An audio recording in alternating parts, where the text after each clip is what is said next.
I'm River Gibbs. When young people in my generation want some entertainment, all we have to do is go to the internet, or maybe see a movie, or check out the 300 channels on our cable TV box.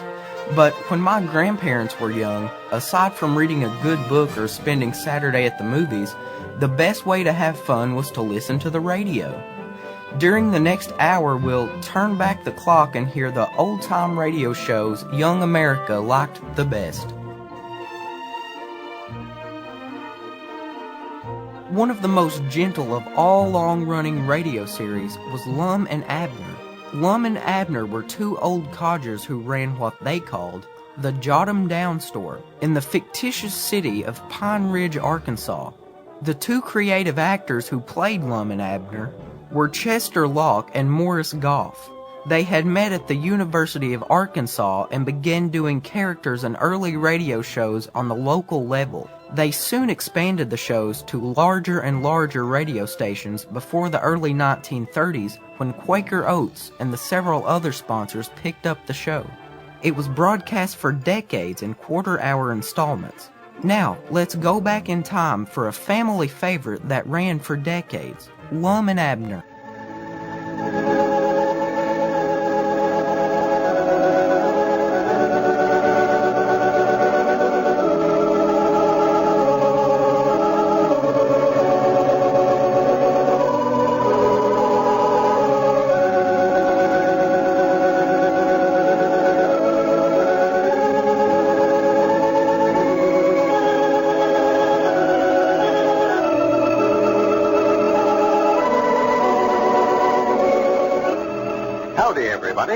Here we are, all ready to take you down to Pine Ridge for another visit with Lum and Abner, brought to you by the makers of Horlicks, the original malted milk. Now here's a simple, safe, reducing plan for overweight people. An effective way to lose excess pounds without discomfort, or without resorting to methods of which your doctor might not approve. Drink a glass full of Horlicks at noon instead of eating a heavy meal. Here's why that Horlick luncheon will help you people who are anxious to regain a youthful waistline. Horlicks, while it is nourishing, energy-giving, and sustaining, doesn't have the heavy meal's excess of calories. When you drink a glassful of Horlicks for luncheon instead of a heavier meal, you are reducing your caloric intake. And that, as you probably know, is the fundamental principle of losing weight. There's another thing about the Horlick luncheon, too. It's much easier to digest than is a heavy meal. And that's why Horlicks at noon will keep you alert later. Why it will not leave you feeling drowsy or listless. Try the Horlick luncheon tomorrow. You can get Horlicks malted milk, you know, in either natural or chocolate flavor at your druggist. And you can prepare a glass of Horlicks quickly and easily, either at home or at your work. Mix it with water alone. You don't need to add any flavoring or any raw milk to make a delicious and full-flavored glassful of Horlicks. And now, let's get ready for Lum and Abner. You know, the Pine Ridge Matrimonial Bureau has received hundreds of applications from women in search of a husband. A few days ago, not having any pictures of prospective husbands to send out, Lum conceived the idea of mailing out a few pictures of Abner. Well, evidently, Abner's pictures made quite a hit with the ladies. Among other letters, yesterday he received one from a Miss Hortense Kelly, who stated that she had fallen in love with him through his picture and was coming to Pine Ridge to pay him a visit soon. As we look in on the old fellows today, we find that they have moved their office back down to the store building formerly occupied by their Jot 'em Down store. Abner seems very much worried over Miss Kelly's threatened visit.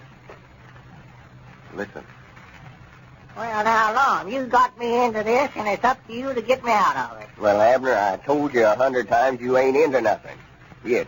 Well, I'd like to know why I ain't. A woman coming down here wanting to marry me, and he already married. Oh, she ain't coming down here. She says she is, and that letter said it was a case of love at first sight, and for me to wait for her, that she's coming down here. Oh, yeah, I know. She's just more than likely having a little fun out of you. No, sir. No, sir. That woman is in love with me.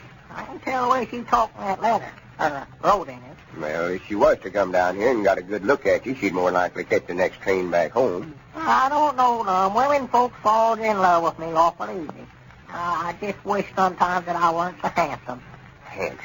I know it'd get me in trouble sooner or later.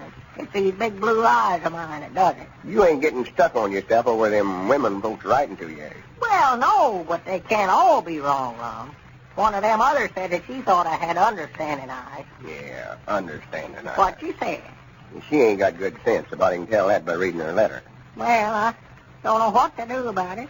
I'm just a good mind to write her a letter and tell her not to come. No, I wouldn't start writing her no letters now. You will get yourself involved showing up.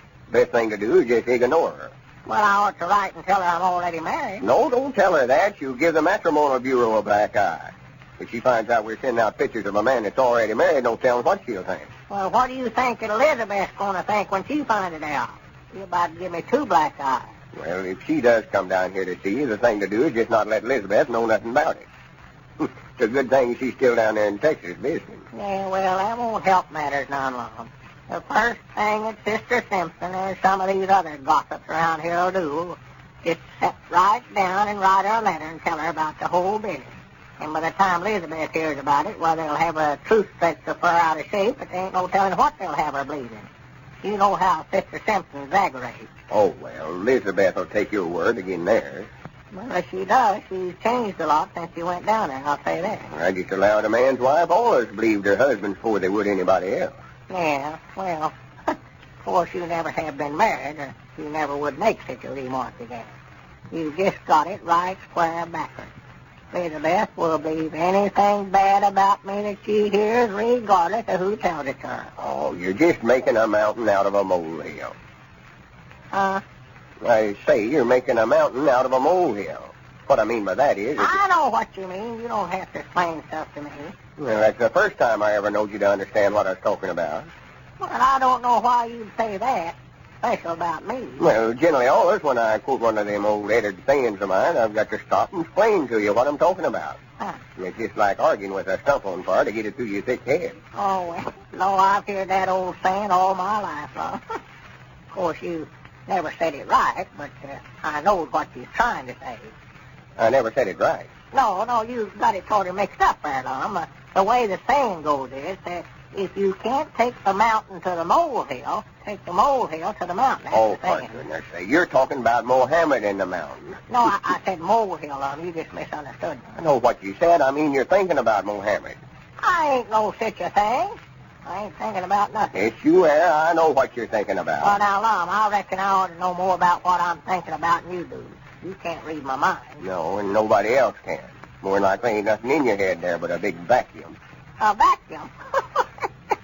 For the land's sake. Why, there ain't room for a vacuum in my head. Where would they put the handle? Oh, for goodness sake, Abner. Where would they put that? What I meant, you're taking a little bitty molehill that don't amount to nothing and trying to make a big mountain out of it. Taking this little letter you got from that woman and making such a to-do over it. Well, now, which? Which what?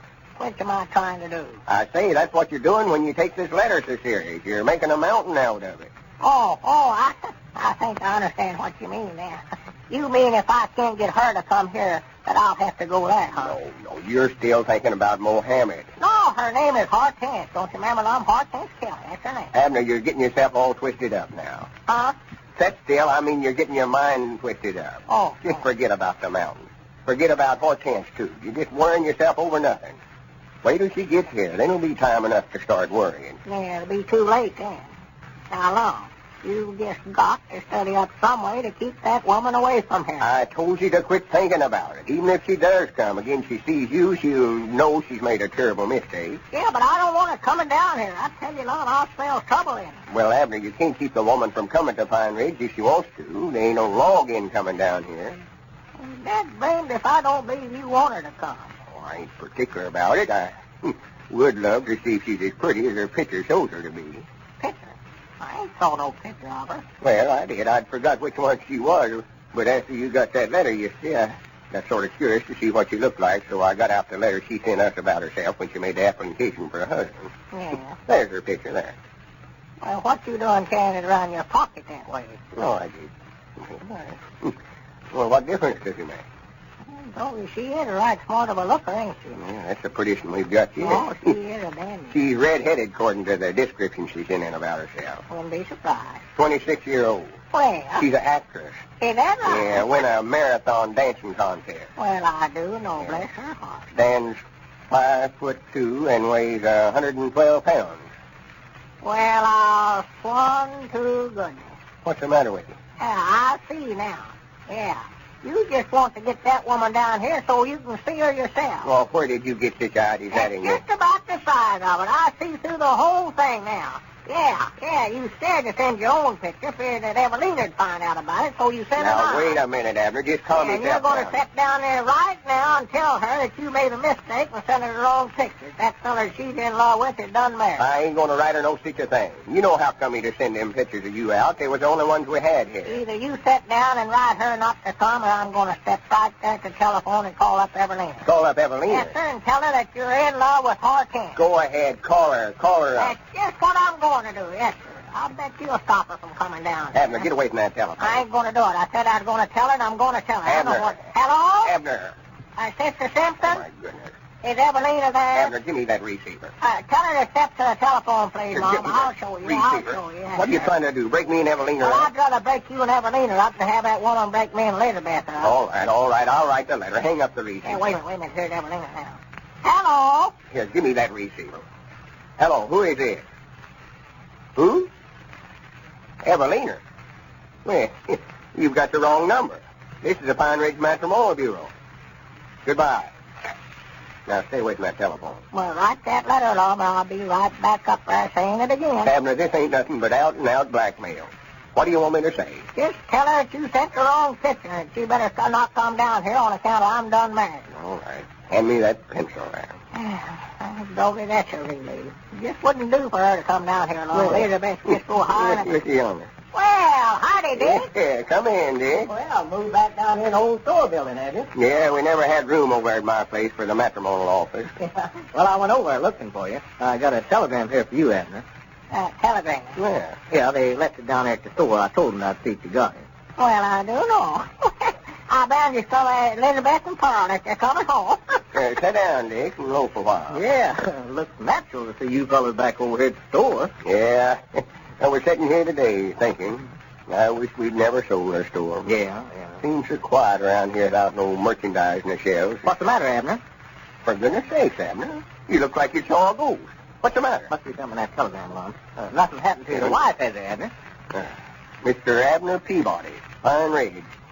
Darling, I will arrive tomorrow. Can hardly wait to see you. Love. Hortense.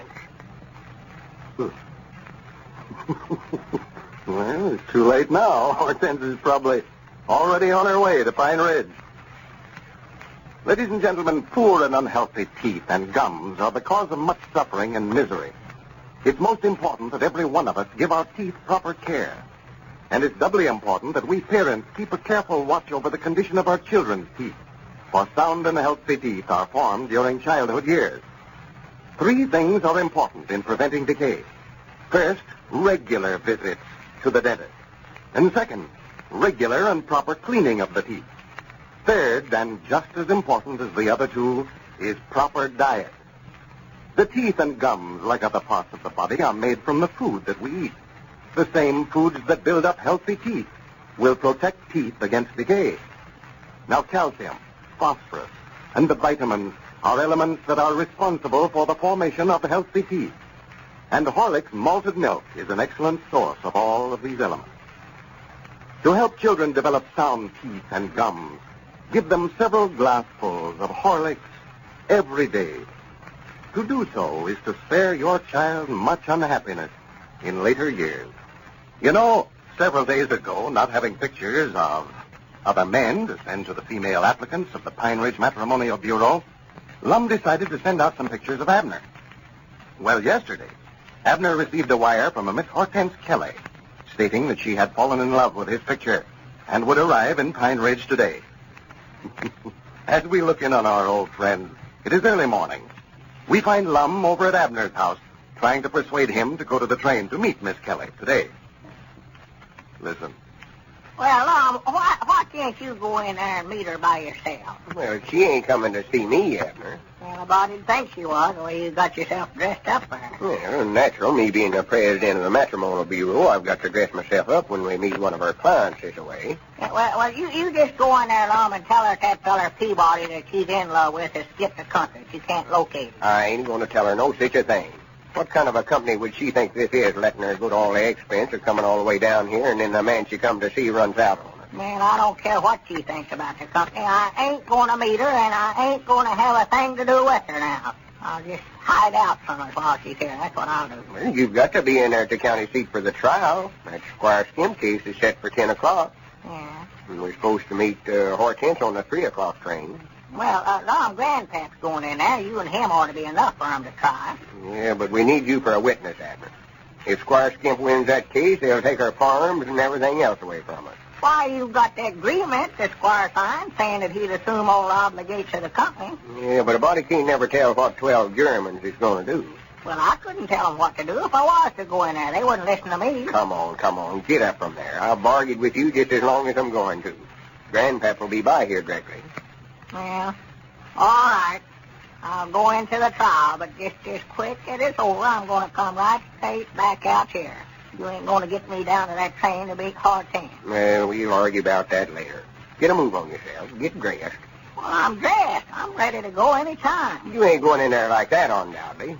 Where's your necktie? Why, it's hanging on a dresser there. Well, put it on. Ain't going to take no pictures of it, are they? No, but you don't want Hortense to see you without no necktie on. I told you that I weren't going to see Hortense. You're going to meet that train if I have to tie you and carry you down there. Well, now, Lum, if Elizabeth finds out that I went to the train to meet some other woman, why, it just ain't no telling what she would do. Abner, I told you Elizabeth will never find out about it. I've done made arrangements for Hortense to stay over at Sister Simpson's while she's here. Yeah, and she was just about to tell Sister Simpson that she'd come out here to see me, and then Sister Simpson will break her neck to write Elizabeth that I've been advertising for a while. No, I told Sister Simpson about the whole thing. Told her about it? Yeah, I told her that we sent out some of your pictures by mistake, and this woman had saw one of them and fell in love with it at first sight. Oh, me. She promised me, though, she wouldn't breathe a word of it to nobody. Oh, my goodness. Now you did it, Mom. Now you did it. More likely she done wrote a letter to Elizabeth by this time. No. Or she couldn't keep a secret till you could get out of her sight. No, I don't think she'll tell it, Abner. Well, I bet she was on the telephone telling it over the party line before you shut the front gate. Well, if you get in any trouble over it, I'll straighten things out for you. I'll promise you that. Yeah. I'll write Elizabeth a letter and explain the whole thing to her. Think you got a better-looking coat than that you can put on? No.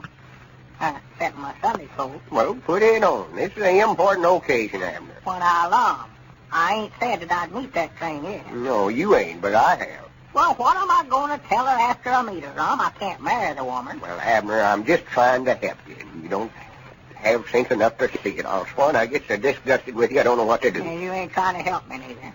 Well, you see, if you do what I tell you, if she comes in on that train and you ain't there to meet her, she'll more likely come out here looking for you and then asking everybody around town. Everybody in town will know about it. Oh, my goodness, now that won't do. I know, it's what I say. I'm trying to tell you. The thing to do is to meet her at the train, and I'll introduce you to her, and I believe when she sees you, she'll change her mind about wanting to marry you. Yeah, but what if she don't change her mind, though? Yeah, you can get out of it some way.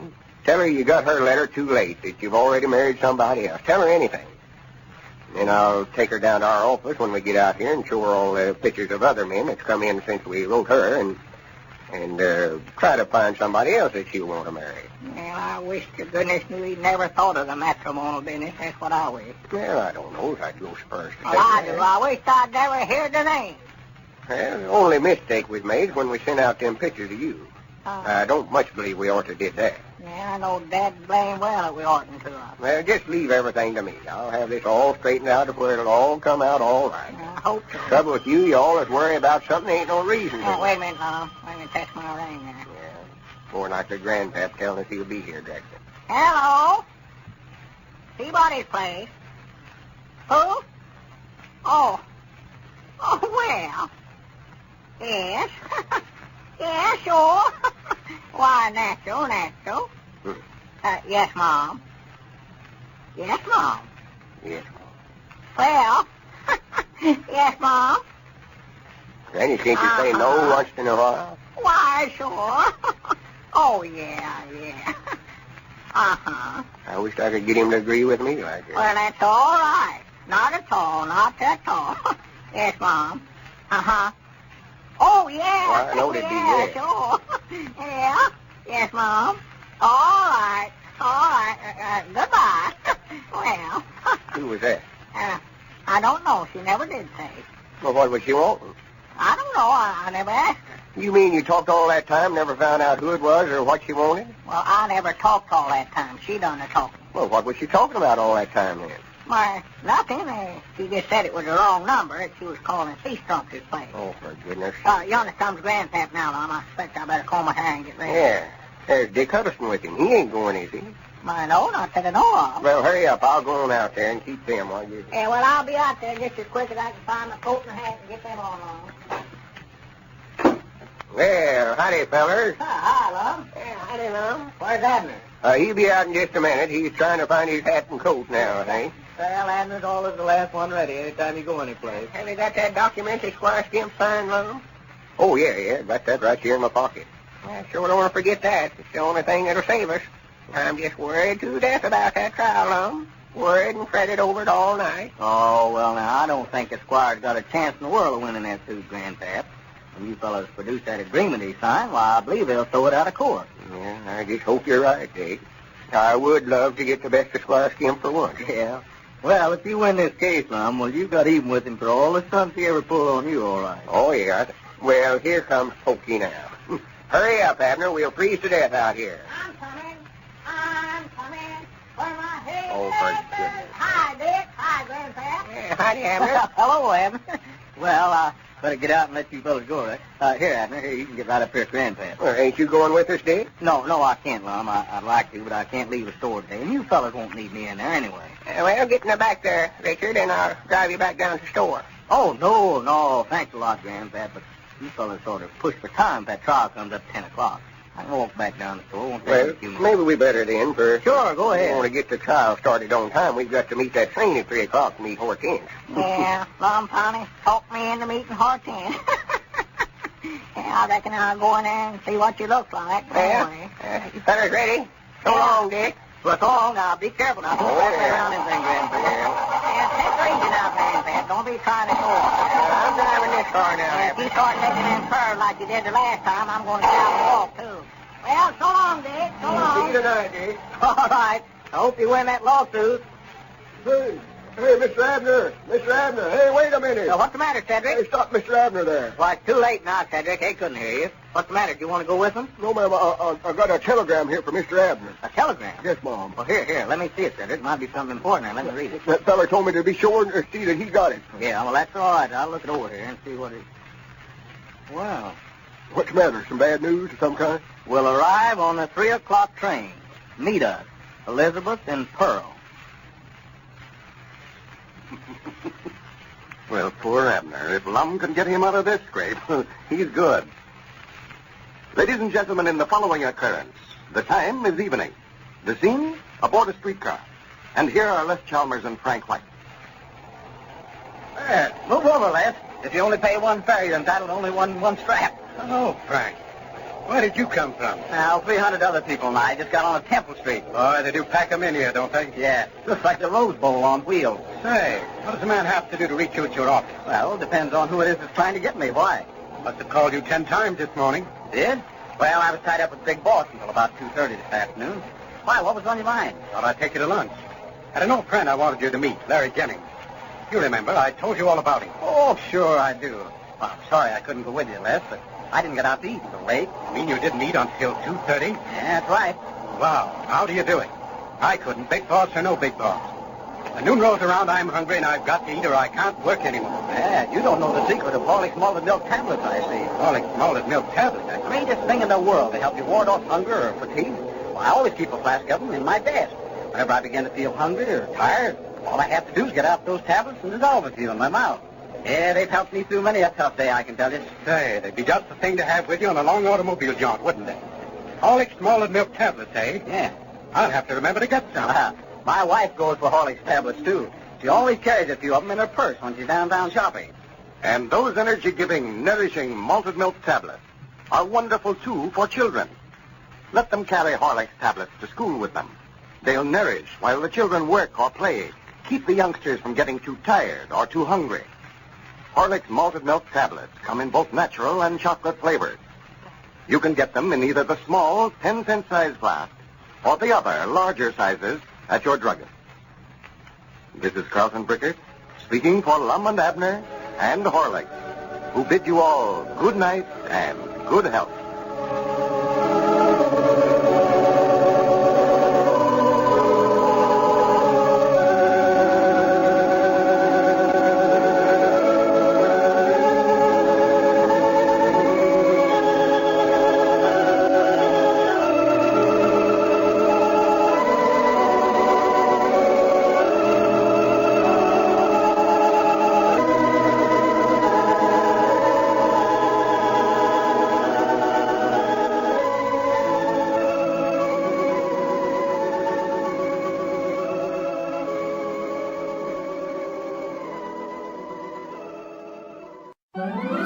Now from the world of Lum and Abner to the exploits of Buster Brown from the mid-1950s.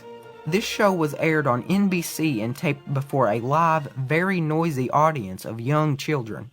Now, an episode of Smilin' Ed and Buster Brown.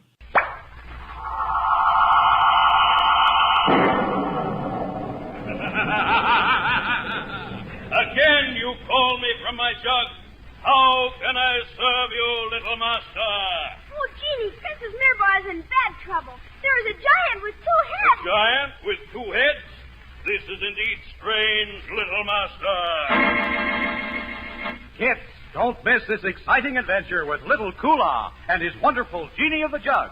And to tell it, here is Smilin' Ed McConnell. Yes, kids, you'd better come running because it's old Smiling Ed and his Buster Brown gang. I got shoes, you got shoes, why everybody's got to have shoes. But there's only one kind of shoes for me.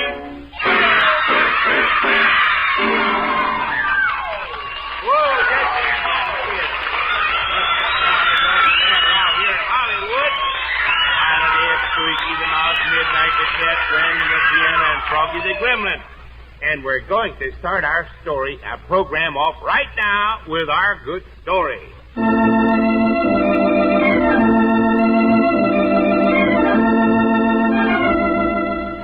Well, kids, once again, we travel backward in time for another story of Little Kula, the Persian prince and his wonderful Genie of the Jug.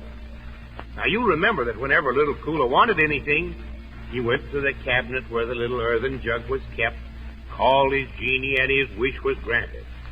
Now, I'll just pull a cord from my jug.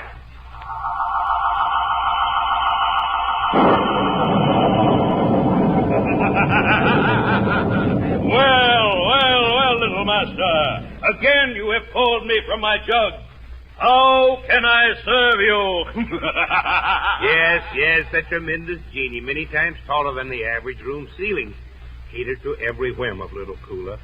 One day, the great Genie, returning from one of their adventures with Kula perched on his shoulder, crouched down behind the huge pointed ear, sailed through the air by magic, and brought the lad back to his brother's palace in Baghdad. Hang on tightly, little master. Here we are. I am, Genie. So, little master, home safe and sound again. My, somehow I wish we weren't home. Say only the word, little master, and we're off on another adventure.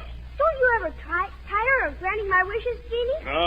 Once in a great while I rebel, but then I quickly remember how you caught my jug in your fishing net and freed me. I think of the 1,000 years I spent caught tightly in the little jug at the bottom of the sea. I shall be eternally grateful to you, little master, for rescuing me. No. I'm happy to grant your wishes, for you are a kindly and thoughtful boy. Then, instead of going into the palace now, Genie, I'd like to go to the ocean, take a small boat, and go fishing. Your fault is my command, little master. Hang on tightly. Here we go.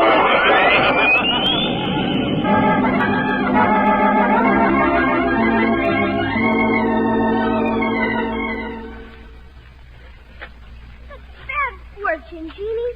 Here I have cast my net into the sea for more than an hour, and not a fish have I caught. Such is often the fortune of the fishermen, but... Oh, See, little master, your net is being pulled about. Something is in it now. Draw in the net. I have caught something. I'll pull in the net. One fish. Not a very big one at that. Oh, but see it, little master. Is it not a beautiful fish? Well, give me the knife and I will put it out of misery. No, do not kill me. Gee, the fish is full. So it did. Be spirit, devil, or fish, speak up or I will send a magic against you. Oh, please. I am no fish. I am Mirabah, Princess of Koroba, the land across the mountains. I am bewitched, and thus you see me as a fish in the ocean. Gee, did you hear?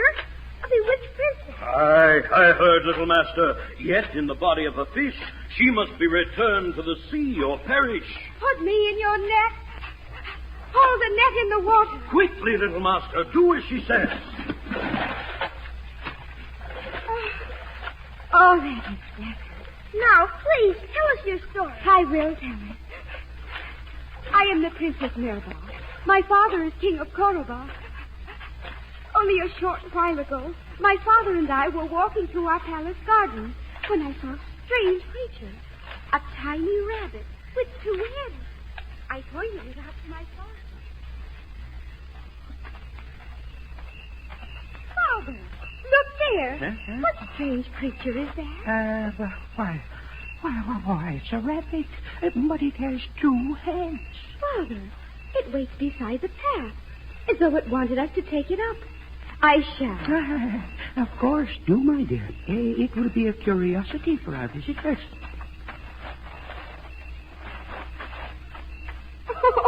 Oh, see, Father, what a strange little creature it is. A rabbit with 2 heads.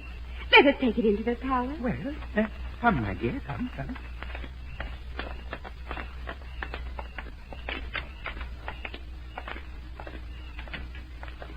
There. Now let me place it on the palace floor. So. See it? It sits up as though expecting something. Why, Father, the rabbit, it's growing, getting bigger. And changing into a man. Oh. An enormous 2-headed man.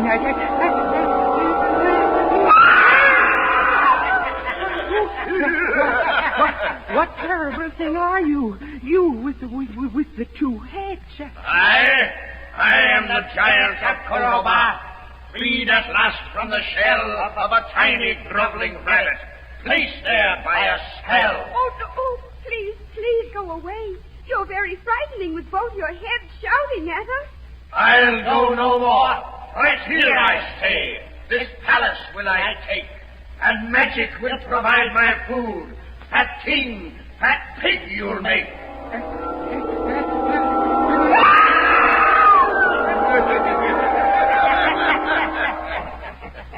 My father, what have you done with him? See, on the marble floor he is, a pig and very fine. The butcher's knife, the carving block, and on him I will die. Oh, no, you cannot do that. He is not really a pig. He is a man, a king. Lift your terrible spell. You too, my pretty one, will change into a fish. The sea will hold you very safely till I bring you back to me.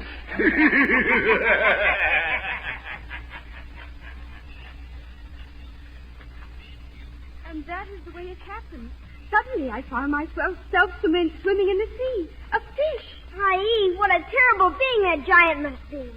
Genie, cannot your magic best this terrible giant with 2 heads? Well, I can try, little master, but that will not return this princess to her own form. Then I am doomed to spend my life in the sea? Oh, I think not. Below us on the ocean floor is one who I am sure can help you. The Old Man of the Sea. Oh, and quickly, Genie, work your gill magic and give us gills and scales of a fish. Then let us visit the Old Man of the Sea. At once, little master.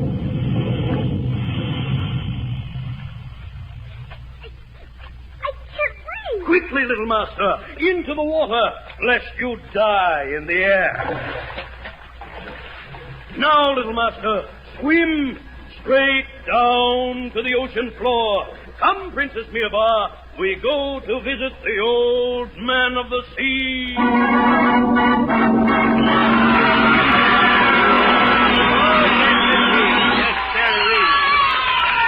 You just wait till you hear how this story turns out.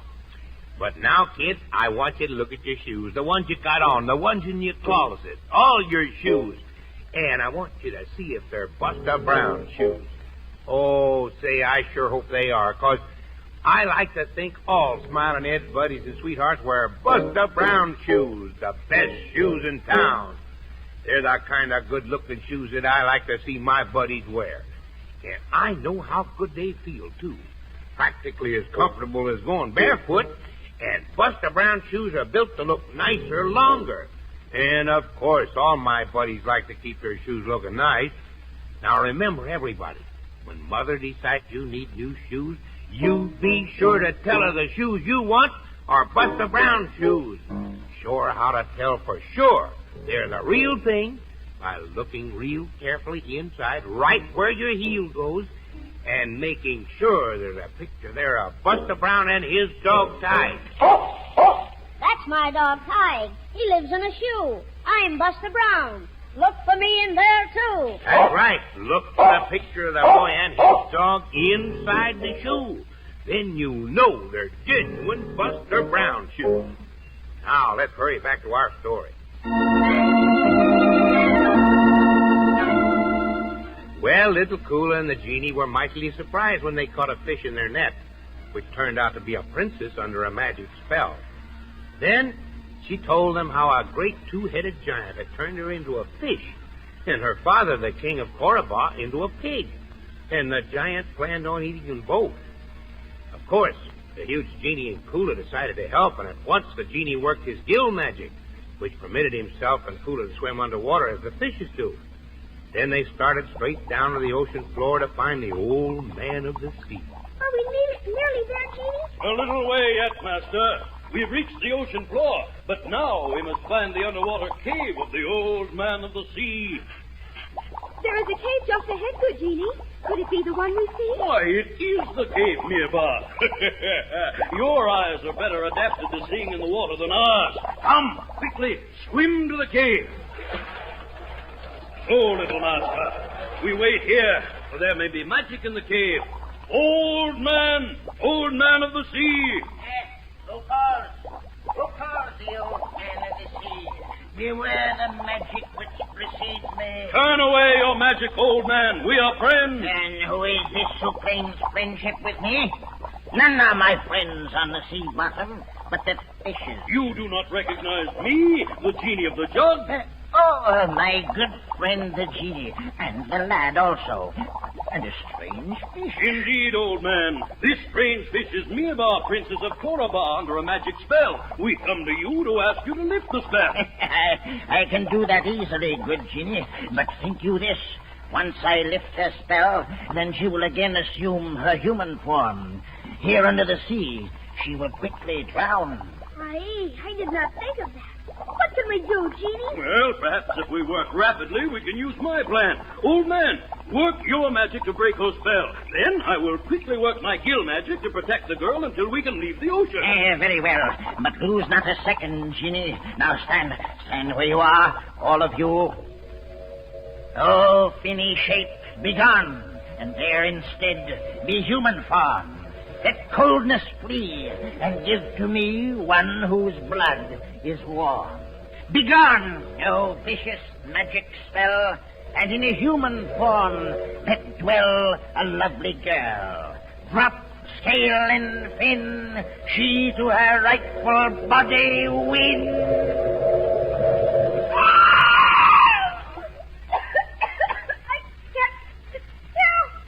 Now my gill magic. Stay, everyone! Oh, I thought I was strong. We have succeeded. Princess Mirba, you are changed back to a girl. Now to the palace. Quickly, little master, up upon my shoulder. Princess, the other shoulder. My little master will show you what to do. Princess, do as I do. Stand on the genie's shoulders and crouch down behind his huge pointed ear. Then hang on to a lock of his long hair. For we will go through the water and then through the air at a tremendous speed. Like this? That's right. We are ready, Genie. Then little master. Here we go. Farewell. Farewell. Return again soon. Now we are free of the water. Now on to the palace of Córdoba.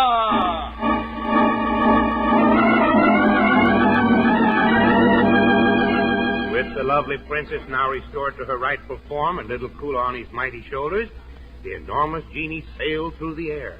And in an instant, they had crossed the mountains and a beautiful marble palace came into view. Then Mirbot said, Good genie, below us. That is my father's palace. Good. We will land in the rear courtyard. The less chance to be seen. Hang on. Here we go.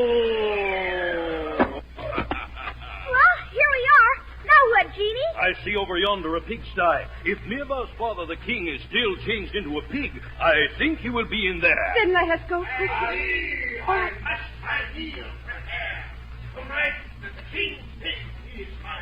The giant, and he means to eat the king for dinner. Quickly, little master, go to the pigsty. Repeat this magic couplet over the pigs, and he will be changed back to a king. Listen.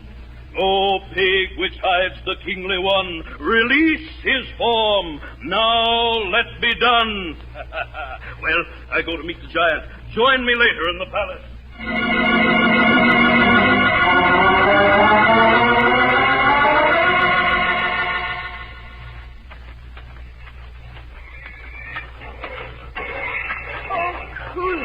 How can we tell which of these pigs is my father? We cannot. Only can we repeat the genie's magic couplet. And if he is here, he will return to his rightful form. Then say the magic words, do please. Very well. O pig which hides the kingly one, release his form. Now let be done.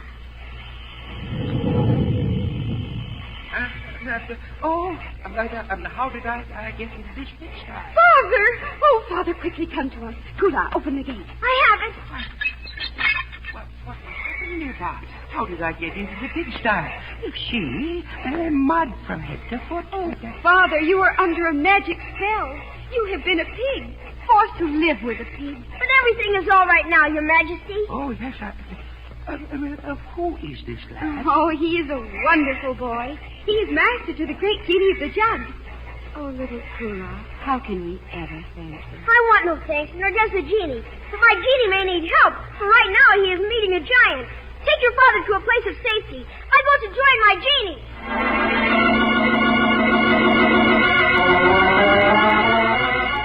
And Kula was right. Already the tremendous genie of the jug had found and faced the great two-headed giant. Of course, the giant, confident in his great size and his powerful magic, immediately challenged the genie. And who are you? Great monster, go, before my magic brings you low.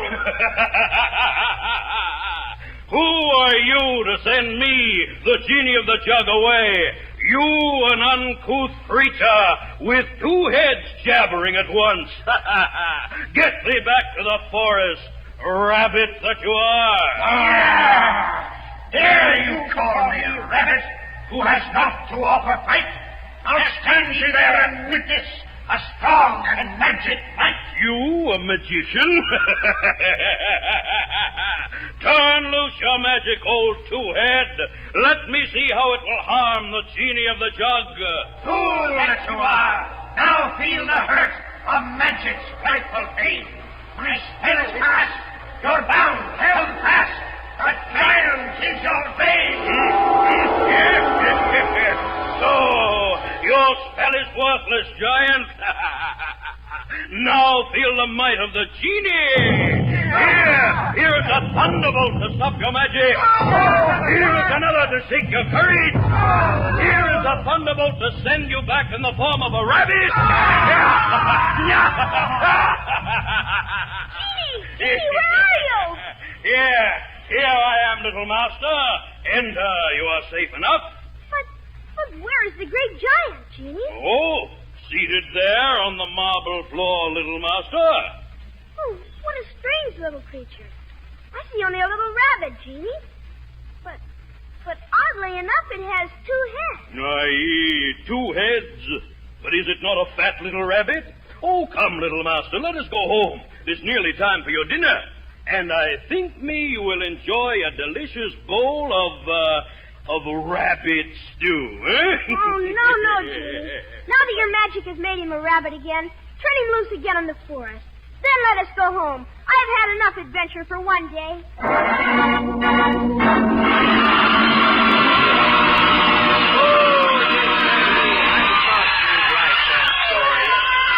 Now I tell you, let's bring our announcer man on to tell us where to get Buster Brown's shoes with a picture of Buster Brown and his dog Tige inside the shoe. That's my dog, Tige. He lives in a shoe. I'm Buster Brown. Look for me in there, too. That's right, Buster Brown. Come on in, Mr. Announcer. Yes, sir, Smilin' Ed. But first I want to tell all the kids living outside of Los Angeles that tickets for this broadcast can be secured at any store handling Buster Brown shoes in Southern California. And here's how to find the name of the stores that are now showing the latest Buster Brown shoes. No matter where you live, just pick up your telephone book and turn to the yellow pages till you come to the heading of shoes. There you'll find the name Buster Brown, and under it, the name and address of the store nearest you that sells Buster Brown shoes. Remember, just look in the classified phone book under Shoes. In Los Angeles, Buster Brown shoes are handled by the Broadway downtown, and you can also get them at the Broadway Hollywood and the Broadway Crenshaw. In Pasadena, the Broadway Pasadena and Nash's have Buster Brown shoes. You can get tickets for Smilin' Ed's broadcast at all of these Buster Brown dealers, too. Get them for next week's broadcast right away, and get your new Buster Brown shoes, too.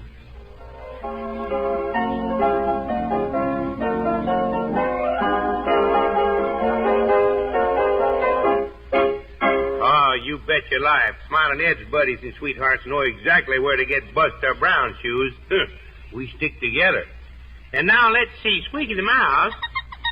I want you to get your little guitar and let's play and sing your song, huh? And Midnight the Cat, I think you'll have to wind and start the music box today because Squeaky has his little guitar in his hand. Nice. Oh, yes, I'm sure it'll be nice, Midnight. So go ahead and wind up the little music box. Go ahead. That's it. I think that's enough for kicking your dog around. Now, press the button. I'm going to play that now. Squeaky's got a little man under his hand. Isn't he cute, huh? Come on, Squeaky. Ain't he cute, huh? Little tail sticking out behind him.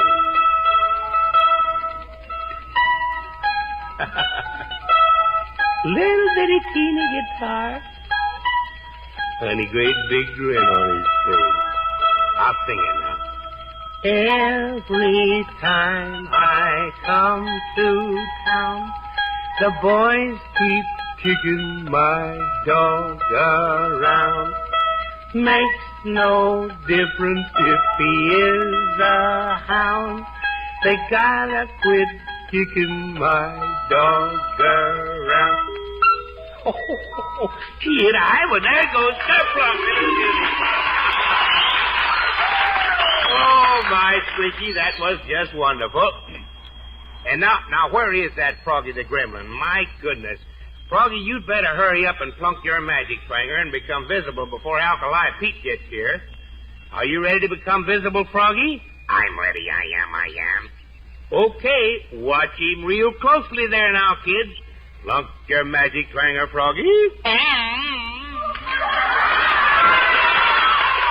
Oh, my goodness, there he is. Look at him strutting about with his little red coat, his blue button vest.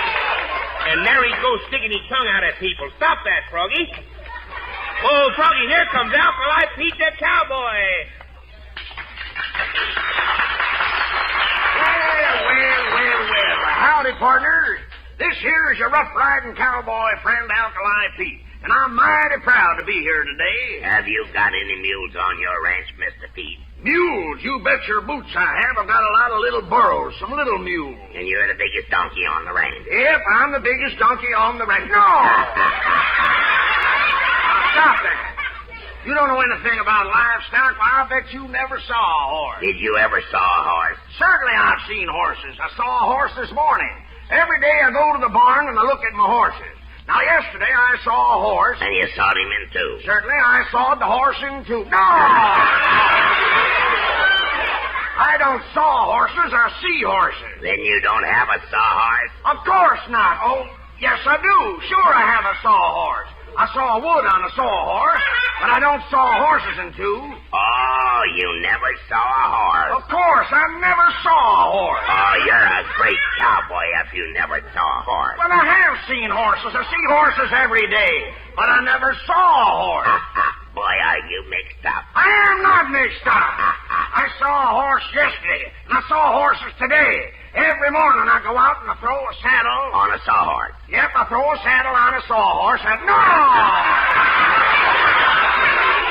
Not a sawhorse. I don't ride sawhorses. Oh, I give up. I can't explain this to you. You're too dumb. I came here to talk to these intelligent boys and girls. And I want to tell them how they built the railroads in the Old West. Oh, I want to hear this. I do. That's fine. Now, you just keep quiet then. Now, first I had to put down the railroad ties, and then a bunch of men came along. And tied them together. Yep, they tied the railroad ties together. No! They did not.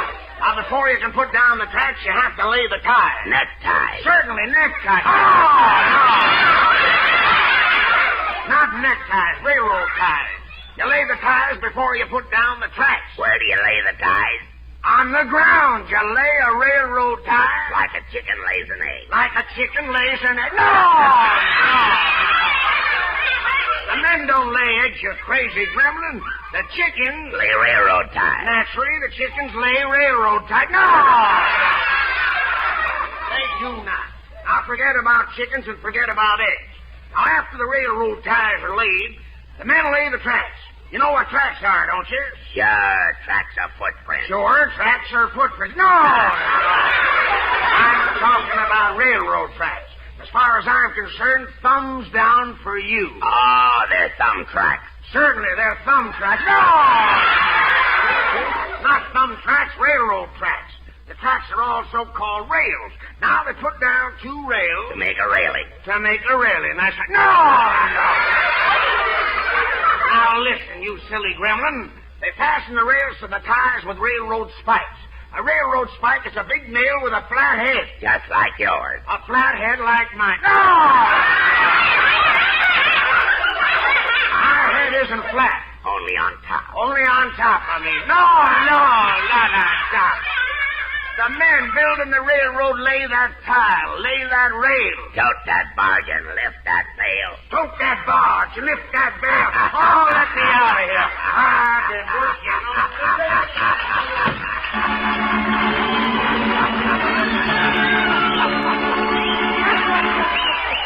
You just take it from old Smiling Ed. Buster Brown shoes are just right for all my gang. Yes, sir, we just gotta wear Buster Brown shoes. Remember how we tell for sure that shoes are genuine Buster Browns? Look inside the shoe for that picture of Buster Brown and his dog Tige.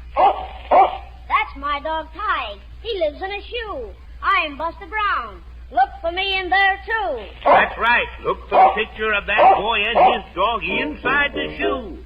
Then you know they're genuine Buster Brown shoes. And now, kids, don't you miss us next Saturday at this same time.